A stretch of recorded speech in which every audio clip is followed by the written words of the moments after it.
Hello. Mansukhbhai બોલો? हाँ નમસ્તે સાહેબ. नमस्ते। હવે સાહેબ મારે એક કામ પીડ્યું હતું તો જરાક ચર્ચા કરવી હતી. एक काम पीड़ी भले पीड़ी હા एक काम पीड़ी भले पीड़ी पड़वा दी। તો વાત કરું કે સાહેબ? હાલો. हाँ करो करो मारा बाप નું છે करो नहीं।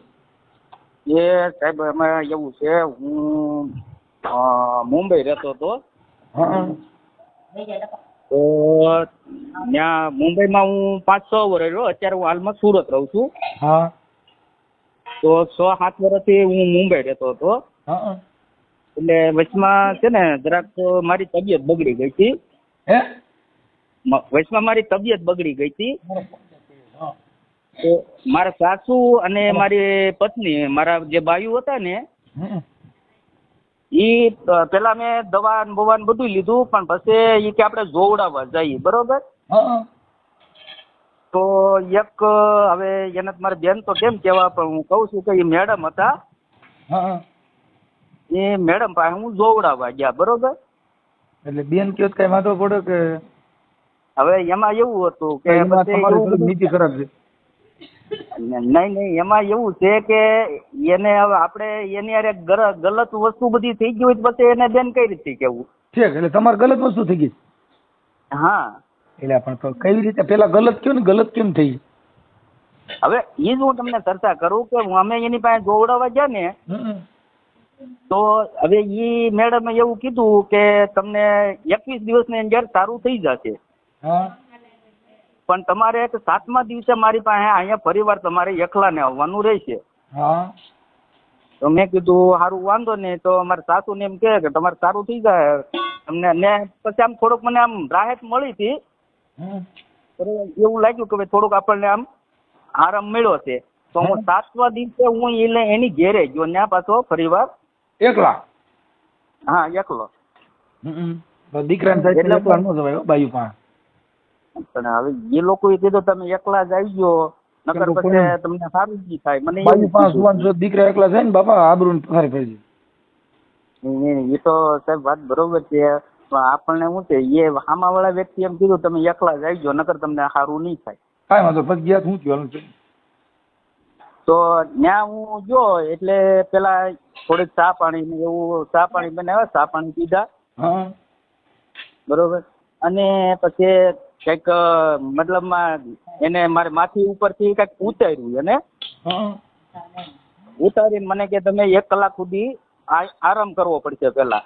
હા મેં કીધું સારો વાંધો નહીં. તો મને સુવડાવી દીધો. એટલે થોડોક આમ હું સુઈ ગયો. પછી મારા બાજુમાં બેઠા, બરોબર? પછી ધીમે ધીમે બીજું બધું આમ આગળ ઈ બધું આપણે ન કરવાની વસ્તુ મારી આગળ કરવા માંડ્યા, જેમ મતલબમાં આપણે પતિ પત્ની વચ્ચે થતું હોય એવું, બરોબર? પછી થોડોક સમય ગયો એટલે પછી ઈ આમ 7-8 દી મને ફોન કરીને બોલાવે ને હું ન જાઉં તો એમ કે પાછું તમને હતું એમને એમ થઈ જાય ને આવું ને તેવું ને એવું પાછું મને બોલ્યા કરે ઈ, બરોબર? તો પછી મેં કીધું સારું વાંધો નહીં. તો હું ત્યાં પછી 7-8 દિવસે હું જાતો. પણ હવે એ અત્યારે એવું કહે છે કે તમારે મારી હારે લગ્ન કરવા પડશે. હા અને મારે સાહેબ અત્યારે 5 છોકરા છે, બરોબર? ને હવે ઈ ધમકી આપે કે જો તમે લગ્ન નહીં કરું ને તો હું આમ કરીને તેમ કરીને આવું બધું મને કહે છે. હવે મારે તો સાહેબ શું કરવું? તો એક મારા મિત્રો હતા ને, તો મને એને કીધું કે તમને એક સાહેબનો હું નંબર આપું છું, કે હાલો તમે મારા ફોનમાંથી વાતચીત કરી લો. મેં કીધું સારું વાંધો નહીં. એમને આ જે ભૂઈ છે, ભૂઈ માતાજી ભૂઈ છે, હા, આ જે ફોન કરો એ માતાજીની ભૂઈ છે, કોણ છે ઈ? હા, ઈ જે બાઈ છે ઈ માતાજીની ભૂવી છે ને. ઈ આપણે ઉત્તર પ્રદેશની યુપીની છે. હા એટલે ઈ તો અને માતાજી પૈણમાં આવે એટલે ગમે ત્યાં લગ્ન કરે એમ? હા, એટલે મારા જે બાયુ છે ને ઈ ઉત્તર પ્રદેશના છે, બરોબર? મેં યુપી લગ્ન કર્યા. અને જે એની પાસે માતાજી આવતા ને ઈ ભૂવી ને ઉત્તર પ્રદેશની છે. એમને તો મારા ભૂ યારે લગ્ન કરાવી ને મારા હવે ઈ તો એમ મારે કે શું છે જો મેં મારી એને- નબળો અમારે છોડી હા. ખીચે શું થાય ખબર છે હું અંધશ્રદ્ધાનો હા. પડદાફાશ કરું ઓલી દાણા જોઈએ સમજ્યા હા એટલે બે પણ અમારું હાલ્યા આમાં કરે સમજ્યા એમ નહીં સાહેબ, મેં એને શું કીધું, મેં કીધું મારે 5 છોકરા છે, મેં કીધું તું મને રહેવા દે, મેં કીધું મારા બીજા કઈ મિત્ર છે એમ કે હું એની હારે તારા લગ્ન કરાવી દઉં, એમ કે નહીં કે મારે બીજે તો નહીં, મારે લગ્ન કરવા તારી હારે જ કરવા છે એમ. તો તમે બહુ પૈસા વાળા છો. એ ના રે સાહેબ, કાંઈ પૈસા વાળો નથી, હું રોજનું 400 રૂપિયાનું 350 નું કામ કરું છું. તો તમે દેખાવડાય છો. હા એવું સાહેબ છે. એક બાજુની લેફ્ટ સાઈડ બંધ હોય એવું હે નકર ઓલું બાડો બાડો હોય ને તો એ ના પાડી દે હા. બાપા તું અહીં વિયો જા. નહીં સાહેબ, એવું આપણે કોઈ વસ્તુને શરીરમાં કે એમ કોઈ વસ્તુને કઈ તકલીફ નથી. ભાઈ એક દી હાઈટ ચશ્મા પહેરીને જાવ ને હે એક દી ચશ્મા પહેરીને ફોટો મૂકી દેવાય કે હું બાડો થઈ ગયો છું એટલે તરત જ કે હું બાડો નથી જોતો. હવે એમાં સાહેબ એવું છે કે અત્યારે એને પ્રેશર પૂરેપૂરું મૂક્યો એટલે હું આ છેલ્લા 7 એમાં થી 8 recording છે તમારા પાસે? મહિના પૂરેપૂરું ગયો. એમ નહીં એના નંબર છે તમારા પાસે? હવે એનો નંબર સાહેબ મારી પાસે નથી, એની પાસે ફોન છે મોટો, અને મારી પાસે હાથનો ફોન છે સાહેબ. હું ઓલો નાનો આપણે સેમસંગ નો ફોન આવે ને હા. ઈ વાપરવું નાનો. તો તમે આ માતાજીની ભૂ યારે કેટલીક વાર અહીંયા ગયા હશો અંદાજે? અંદાજે તો સાહેબ સમજો 3.5-4 વર્ષ જેવું થઈ ગયું હતું. તો તમે ત્યાં લગન તમે કેમ ન દેખબાન? હવે તમે ભી આવી એટલે તમે ફોન કર્યો તો તમને મજા આવતી હતી? નહીં સાહેબ, એમાં એવું હતું, હું ત્યાં મુંબઈમાં રહેતો ને મુંબઈમાં મને થોડી ને આવું કોઈ કીધું હતું આખી વાત કે તમે ધારો આપણે પહેલી વાર ગયા ને તમારી માં દગો થયો હમ. પછી આ 3 વર્ષ સુધી એમના રોજે રોજ દગો ચાલુ જ રહેતો હતો. નહીં એમાં એવું હતું સાહેબ, મેં મારી સાસુને વાત કરીને તો મારી સાસુએ શું કીધું કે હાલો કાંઈ હવે. વાંધો નહીં, એને એમ કીધું કે તમને સારું થઈ જાય એમ કરશો ને હા તો તમને કે સારું થઈ જાય. મારા સાસુએ પાછું મને એવું કીધું. તો તમારે આવું ઈ બરોબર સોરની બાઈ ઘંટી ચોર ગણે. હા તો હવે એને મને આપણે સીંધું હોય તો પછી આપણે હું જો હોય ને સાહેબ, નકર હું થોડી નકર મારે બાયું છે, મારે બધુંય છે. તો ઈ ઘરની બાઈઓ કરતા બીજી સારી લાગે. એ તો વાત સાહેબ બરોબર છે. ઘરે બટાટાનું શાક બનાવવાનું હોટલમાં બનાવો ફેર નહીં એલા? હે ઘરે બટાટાનું શાક ખાવાનું હોટલમાં ખાવ ફેર નહીં? એ તો સાહેબ બરોબર છે. જો ખબર પણ પડી હવે કેમ એમાં સાહેબ એવું હતું, જો આ વસ્તુ બધી ન કરવું ને હમ. તો તકલીફમાં મને મૂકી દે એમ થાય, એમ મને આપણે કહેતી તકલીફમાં નથી મૂકતા હા અત્યારે વધારે મૂકી દીધા. છે. તમારું નામ શું આખું? હે તમારું આખું નામ શું છે? મારું નામ હા મારું નામ છે ભૂપેન્દ્ર. આખું નામ બાપુજીનું?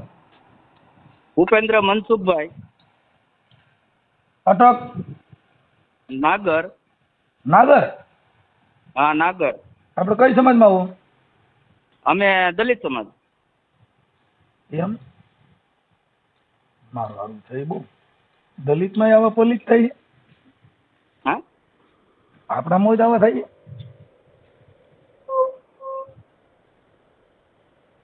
હાલો હોય થઈ ગયું. તમારું મૂળ ગામ કયું છે? કાળી તલાવડી. ઈ ક્યાં આવ્યું? એ આપણે નડિયાદ પાસે, ખંભાત તાલુકો, ખંભાત. તમે કેટલા ભાઈઓ? હું એક જ. તમારા બાપુજીની કેટલા ભાઈઓ? મારા બાપુજી 2. બરાબર. આટા સુરતમાં કઈ જગ્યાએ રહ્યો? અત્યારે સુરતમાં આપણે વરાસા કાપોદ્રા 4 રસ્તા. કયા ફ્લેટમાં રહ્યો છો?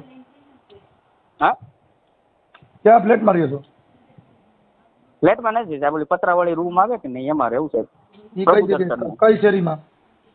પ્રભુ દર્શન રસના રોડ થી આગળ. તમારા ઘરવાળાને ખબર છે તમારે માં આવું થયું? છે ને તમારા ઘરવાળી? આવડી આ ભૂ યારે છૂટું એમ. હા હા એને ખબર તો છે, કેમ કે મારી સાસુએ વાત કરી હતી.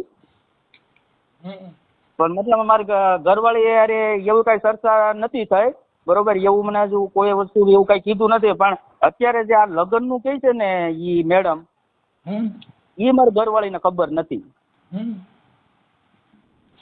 અત્યારે ઓલી જે ભૂવી છે ને, તમે ભૂઈ ગમે છે તમારા ઘરવાળી?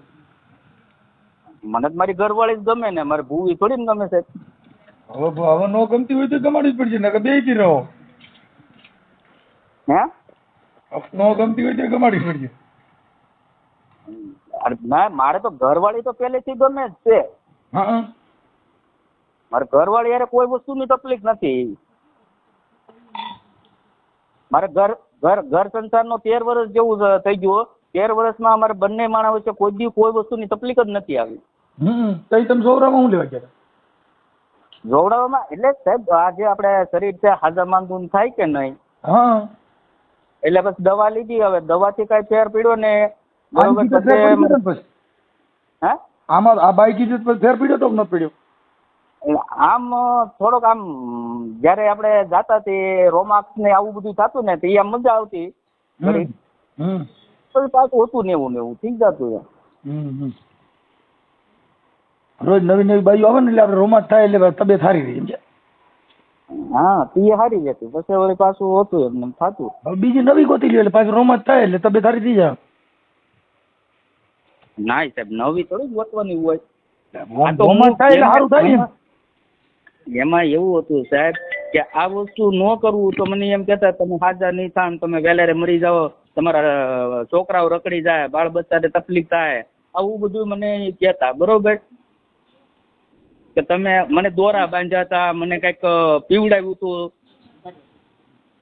ફાંકી આપી હતી. ફાંકી હાલો આપણે ગોઠવી નાખીએ. તમારો ફોટો મોકલો હાલો, અને ભૂઈનો ફોટો મોકલો છે. ભૂવીનો ફોટો? હા હાલો સાહેબ, મારામાં મારી પાસે તો સાદો ફોન છે, હું બીજા કોકના ફોનમાંથી મોકલાવું. પણ કેટલી વાર લાગશે? તમારું નામ બોલો. 5-6 મિનિટ. હે તમારું નામ આખું બોલો. અને સાહેબ મેં આગળ કીધું જ ખરું. નહીં હો લખું છું હું. લખો હાલો બોલો. ભૂપેન્દ્ર. ભૂપેન્દ્ર, એક મિનિટ. ભૂપેન્દ્ર મનસુખભાઈ.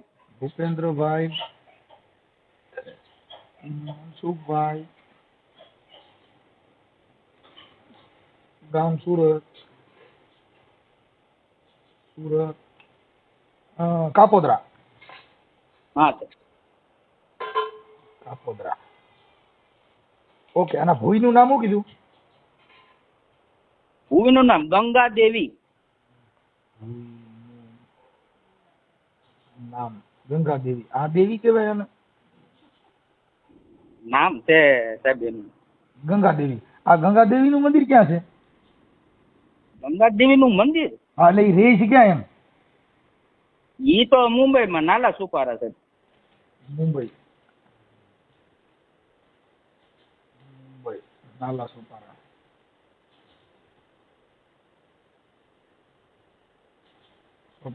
મુંબઈ નાલા સોપારા. ઓકે. ગંગા દેવી. ગંગા દેવી ના મોબાઈલ નંબર બોલો ને. એના સાહેબ મોબાઈલ નંબર એનો મારી પાસે છે નહીં. એવું છે તો ખોટા ડિંડક ન ઉભા કરતા. નહીં સાહેબ, એમાં એવું છે કે હું ત્યાંથી છે ને એ લોકોના ખબર વગર હું નીકળી ગયેલો છું અહીંયા સુરતમાં. બરોબર. એટલે હું તમને નંબર હવે એવું લાગે તો આજ આખો દીમાં કઈક કોન્ટેક્ટ કરી. ટાઈમ ન હોય અટાણે જેટલું દે એટલો તમે ફોટો મોકલો. તમારો ફોટો મોકલો. તો મિત્રો તમે આખું કોલ રેકોર્ડિંગ સાંભળ્યું. મિત્રો તમને કેવું લાગ્યું? મિત્રો આ જે ભૂવીબેન છે મિત્રો એણે મિત્રો આ જે ભૂપેન્દ્રભાઈ નાગર છે મિત્રો તેમની સાથે કેવા ખરાબ કામો કરાવ્યા છે. મિત્રો આ ભૂવીબેને એમ કહે છે ભૂપેન્દ્રભાઈને કે તમે મારી સાથે સૂવું પડશે ને આવું રીતનું આવું બધું કામ કરવું પડશે. તો મિત્રો કંટાળીને પછી ભૂપેન્દ્રભાઈ વારંવાર આવું બધું કરતા. મિત્રો ભૂપેન્દ્રભાઈ પાસે ભૂવીબેન જે છે એ આવું બધું કરાવતા. તો મિત્રો કંટાળીને પછી ભૂપેન્દ્રભાઈ નાગરે મિત્રો કર્યો છે મનસુખભાઈ રાઠોડને ફોન. અને મિત્રો મનસુખભાઈ રાઠોડને ફોન કરીને મિત્રો ભૂવીબેનના પર્દાફાશ કર્યા છે મનસુખભાઈ રાઠોડે. મિત્રો તમને કોલ રેકોર્ડિંગ આખું સાંભળ્યું. મિત્રો તમને કેવું લાગ્યું ખાસ કરીને તમે કોમેન્ટ કરીને તો જણાવી જ દેજો. અને મિત્રો હા બીજા અવનવા તમારે કોલ રેકોર્ડિંગ સાંભળવા માટે અત્યારે જ અમારી યુટ્યુબ ચેનલને તમે સબસ્ક્રાઈબ કરો. આવા તમને બીજા કોલ રેકોર્ડિંગ સાંભળવા માટે તમને મળી જશે. અને મિત્રો આ તમને કોલ રેકોર્ડિંગ ગમ્યું હોય તો મિત્રો અત્યારે જ એક નાની એવી અમારા માટે લાઈક કરી નાખો.